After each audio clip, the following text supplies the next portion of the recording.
നമസ്കാരം. വേദാംഗ ജ്യോതിഷത്തിലെ അമൂല്യമായ അറിവുകളും ആധ്യാത്മിക ജ്ഞാന ഉപദേശങ്ങളും പകർന്നു തരുന്ന പ്രശാന്തം ആസ്ട്രോ ചാനലിലേക്ക് ഏവർക്കും സ്വാഗതം. ഈ ചാനൽ ഇതുവരെയും സബ്സ്ക്രൈബ് ചെയ്യാത്തവർ ഇപ്പോൾ തന്നെ സബ്സ്ക്രൈബ് ചെയ്യുക. നോട്ടിഫിക്കേഷൻ ലഭിക്കുന്നതിനായി ബെൽ ബട്ടൺ അമർത്തുമല്ലോ. ഒപ്പം ചാനൽ ലൈക്ക് ചെയ്യുക, ഷെയർ ചെയ്യുക, കമൻറ്റ് ചെയ്യുക.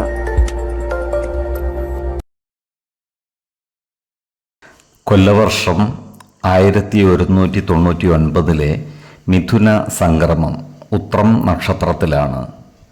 മിഥുനം 1-ാം തീയതിയിലെ ഗ്രഹനില അനുസരിച്ച് മേടം രാശിയിൽ കുജനും, എടവത്തിൽ സർവേശ്വരകാരകനായ വ്യാഴവും, മിഥുനം രാശിയിൽ ആദിത്യനും ബുധനും ശുക്രനും, കന്നിയിൽ ചന്ദ്രനും കേതുവും, കുംഭം രാശിയിൽ ശനിയും ഗുളികനും, മീനത്തിൽ രാഹുവും സ്ഥിതി ചെയ്യുന്നു.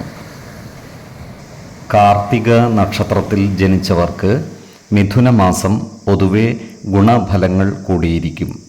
ഈ നക്ഷത്രക്കാർക്ക് കർമ്മ മേഖലയിൽ കാര്യങ്ങൾ അനുകൂലമായി വരുന്നതാണ്. ഈ നക്ഷത്രക്കാരായ ബിസിനസ്സുകാർക്ക് വരുമാന വർധനവ് ഉണ്ടാകുന്നതുമാണ്. കാലത്തിനനുസരിച്ച മാറ്റങ്ങൾ ബിസിനസ് രംഗത്ത് കൊണ്ടുവരുവാൻ ഇവർക്ക് സാധിക്കുന്നതുമാണ്.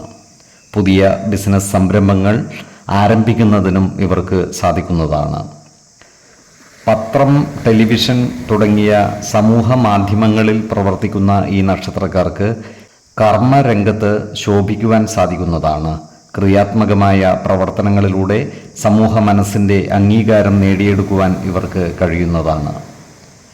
ഇവർക്ക് അവാർഡുകളും മറ്റും ലഭിക്കുവാനുള്ള സാധ്യതകളും കാണുന്നുണ്ട്. എന്നാൽ അകാരണമായ കാര്യങ്ങളാൽ ഇവരുടെ മനസ്സ് അസ്വസ്ഥമാകുവാൻ ഇടയുണ്ട്. ഇത്തരം സന്ദർഭങ്ങളിൽ ആത്മവിശ്വാസം ചോരാതെ മാനസിക ധൈര്യം വീണ്ടെടുത്ത് മുന്നോട്ട് നീങ്ങേണ്ടതുമാണ്. മാനസികമായ ഭയം വന്നുചേരാതെ സൂക്ഷിക്കേണ്ടതുമാണ്. വിശ്വാസികളായവർക്ക് ധ്യാനം, യോഗ തുടങ്ങിയ കാര്യങ്ങൾ പരിശീലിച്ച് മനസ്സിനെ ശാന്തമാക്കുവാൻ സാധിക്കുന്നതുമാണ്. അതുപോലെ ഗുരുതുല്യരായവരുടെ വിയോഗ ദുഃഖവും അനുഭവിക്കുവാനുള്ള യോഗം ഇവർക്ക് കാണുന്നുണ്ട്. അതിനാൽ ഗുരുജനങ്ങളെ പരിപാലിക്കുവാൻ ലഭിക്കുന്ന സന്ദർഭങ്ങൾ ഉപയോഗപ്പെടുത്തുവാൻ പരമാവധി ശ്രദ്ധിക്കണം. വാർദ്ധക്യത്തിലെത്തി നിൽക്കുന്ന മാതാപിതാക്കളുണ്ടെങ്കിൽ അവരുടെ പരിചരണം ഏറ്റെടുക്കുകയും അവരുടെ അനുഗ്രഹത്തിന് പാത്രീഭൂതരാകുകയും വേണം.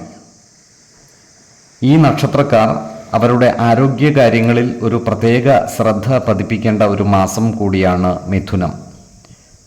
പ്രത്യേകിച്ചും ജീവിത ശൈലീ രോഗങ്ങൾക്ക് സ്ഥിരമായി മരുന്ന് കഴിക്കുന്നവർ കൃത്യമായ വൈദ്യ പരിശോധനകൾ നടത്തേണ്ടതും ഡോക്ടർമാർ നിർദ്ദേശിക്കുന്ന മരുന്നുകൾ മുടങ്ങാതെ കഴിക്കേണ്ടതുമാണ്.